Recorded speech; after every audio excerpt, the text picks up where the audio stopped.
Salam möhtərəm tamaşaçılar. Qaynaqlar verilişində yenə də sizinləyik.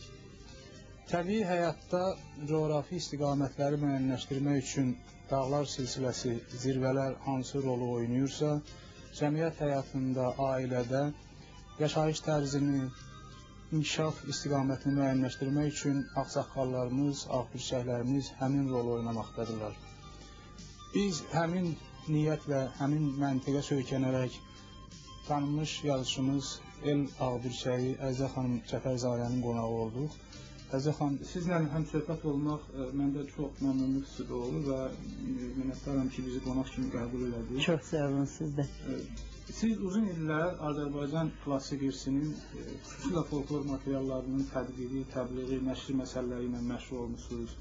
Bütün yaradıcılıq fəaliyyətinizi milli tariximizin ziddiyyətli məqamlarına aydınlıq gətirməyə həsr eləmişsiniz. Xüsusilə tarixi romanlarınızla Azərbaycan oxumcusunun sevimlisinə çevrilmişsiniz. Bu bir həqiqətdir. Mən istəyərdim indiki azadlıq dövründə tarixi qaynaqların, milli irsin qiyməti barədə söhbət edək. Siz tarixi qaynaqlarımızın, milli irsin, adət-ənənənin müasir rolunu nədə görürsünüz? Əvvəla qaynaqların varlığının özü televiziyada bu elə mənim arzularıma, istəklərimə, mənə elə gəlir ki, bizim ümumiyyətlə ədəbiyyatımızla məşğul olan adamların hamısının ürəyindəndir. Çünki zaman dəyişdikcə ədəbiyyata münasibət, şəxsiyyətlərə münasibət dəyişir. Heç təəccüblü deyil. Hər dövrün öz tələbi olur. Hər dövrün özünün şəxsiyyətləri yaranır.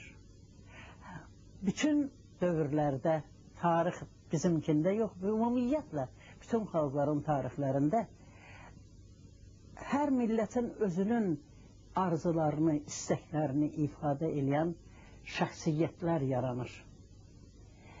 Və bu şəxsiyyətlərlə tanınır o millət.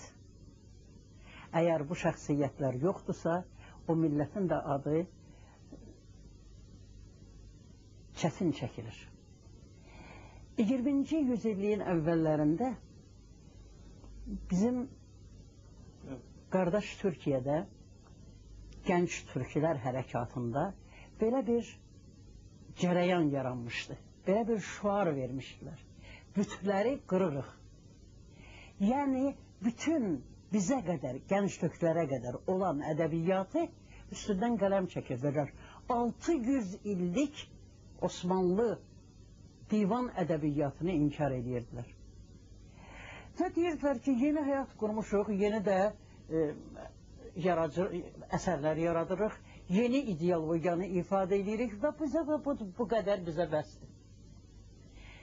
Birdən ayıldılar, gördülər ki, İngiltərə tanınır Shakespeare-ilə, Longfellow ilə, Shelley ilə, Byron-la.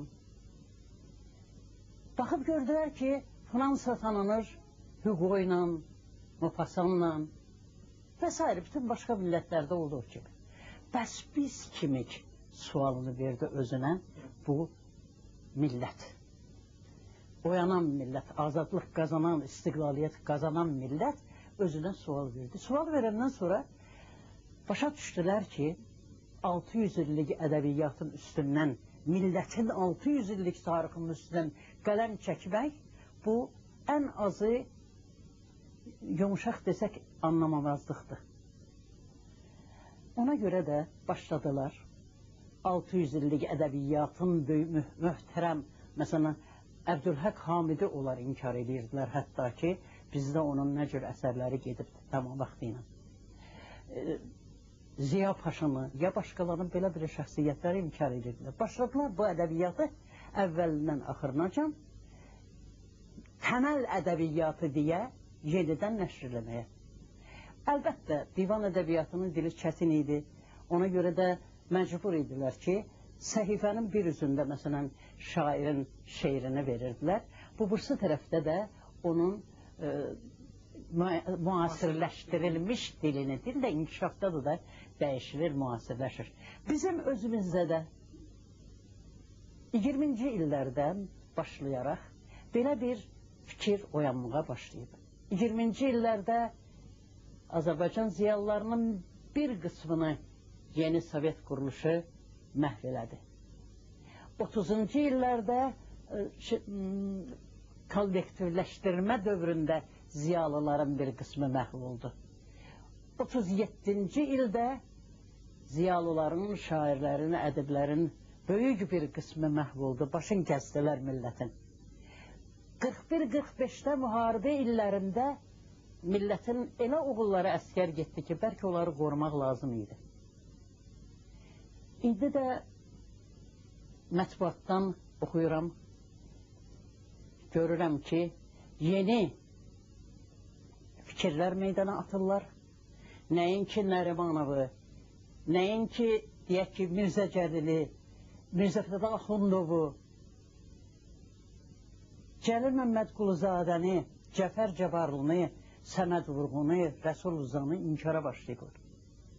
Bu, mənim o qaynaqlar ədəbiyyatımızın ki, özülünü, həyatımızın müxtəlif, tariximizin müxtəlif səhifələrini ki, açdıqca bu şəxsiyyətlər göstərib, əks elətdirib əsərlərində, bunu inkar eləmək tariximizin üstündən həmin o bütlər kimi qırırıq, üstündən qələm çəkirik.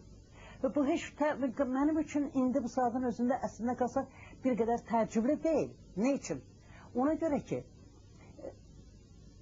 mən 35-36-cı illərdə bizim dərsliklərimizdə Mirzə Fətəli Axundovun şəklini vermişdilər. Başında yazmışdılar ki, ticarət burjuaziyasının nümayəndəsi. Niyə? Çünki o Hacıqara haqqında, tacirdə də əsərlə yazıb. Nə qədər